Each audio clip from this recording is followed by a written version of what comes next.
Greetings, Windmill. I'm Andy. And I'm George. And welcome back to the Windmill full of corpses. Vengeant. Avalanche of Fire. Although this looks more rather like the mines of Moria or a cave of fire or something like that. So I would say the cover artwork is inaccurate. Well, given the title anyway, I expect this to sound like Mordor. Okay, so this is another song from this person. And the reason why we need to introduce her as this person is because we still don't know the name, like how to pronounce the name of this person. So if you're watching, please let us know how to pronounce your name. Yeah, and we did a Scarlet Desire song, and we did two previous songs from Vengeant. Those were Curse of the Sands and The Unreal, and we liked all those really, really, really much. And I believe all these singles that they're putting out are going to be off an upcoming EP or something that I'm really excited for. So, yeah, Avalanche of Fire will be in the description. Are you ready? No.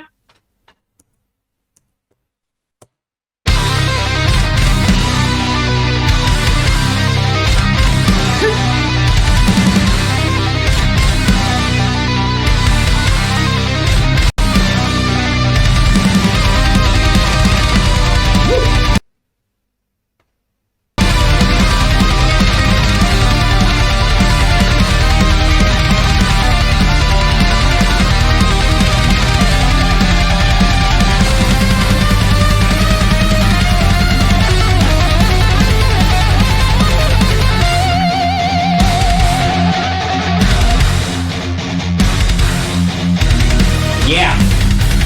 Oh!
Oh!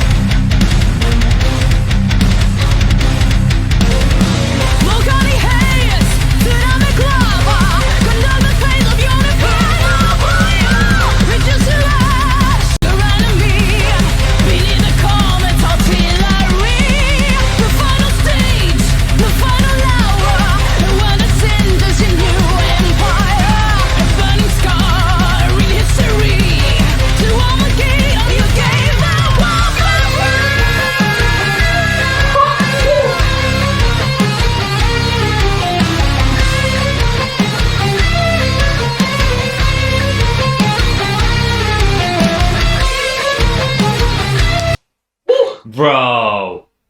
Yes. Yes. It's new again. So There are songs that I love. Yeah. Yeah. Talk. I love how much variety they have. Every song is something new. So they had a prog symphony thing. They had a battle metal kind of thing. They had an oriental kind of thing. Now this is. It's got a bit of more of this evil kind of infernal tone. I mean, the imagery also gives you that bias with the title, but you can feel it too with the kind of evil orchestrals and the galloping spurts coming in and out. It's really, really cool. Yeah, I don't think I would call it necessarily evil, but more like dramatic and cinematic in kind of like a video game battle kind of sense. I think especially since we've been doing a lot of video game soundtracks, I'm starting to get a bit of a sense for that. And this, imagery-wise and as sound, it would really work if you're a monster in a video game battling another monster that's probably made of fire and can cause avalanches. I love what they're doing with this. We I gotta keep love what going. they're doing with it. Sure.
Okay, that was abrupt.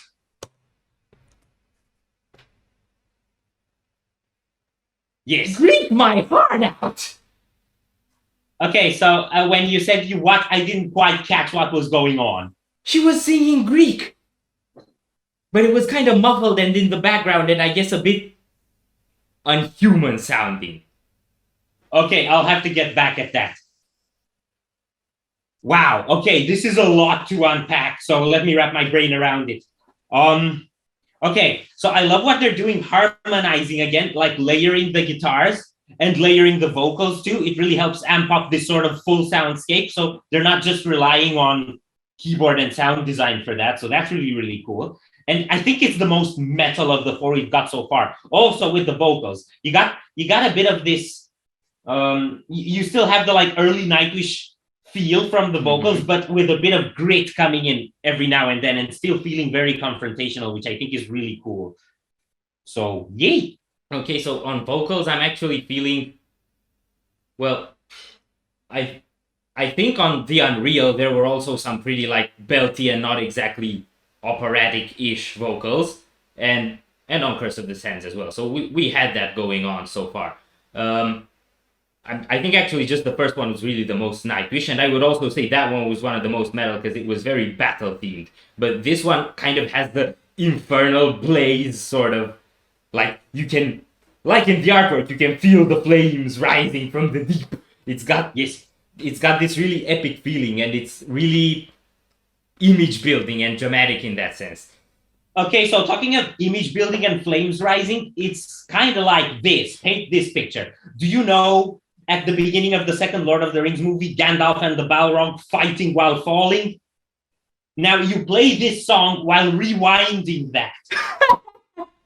Exactly. That's exactly the image that this paints. Also, it has blast beats.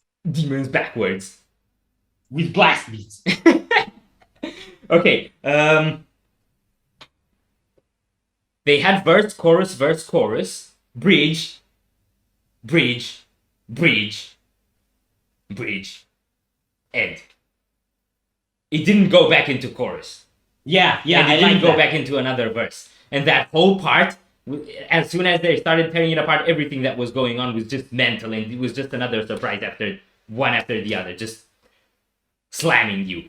And I feel on the lead guitars especially, they still keep a bit of the oriental feel that they developed on Curse of the Sands. Mm-hmm. So that's kind of peeking its way in a bit, and it works into the vibe of this song as well. Yeah, and I think the thing that actually stayed with me the most from the whole song at first listen was that kind of anthemic guitar melody that came through. Do you know what I'm talking about? I feel that had a really strong Amon Amarth kind of aesthetic to it. Kind of like a bit. Like the chorus line in War of the Gods, for example, that tremolo picking anthem sort of thing. Yeah. So okay. Yeah. Spicy and fiery. Yes. We done here? Yes. If you enjoyed this reaction, we greatly appreciate the likes and shares. And if you want to see more, don't forget to subscribe with bells on. Thank you very much for stopping by. We hope you enjoyed your stay and we'd love to see you back at the Windmill very soon. Corpses out.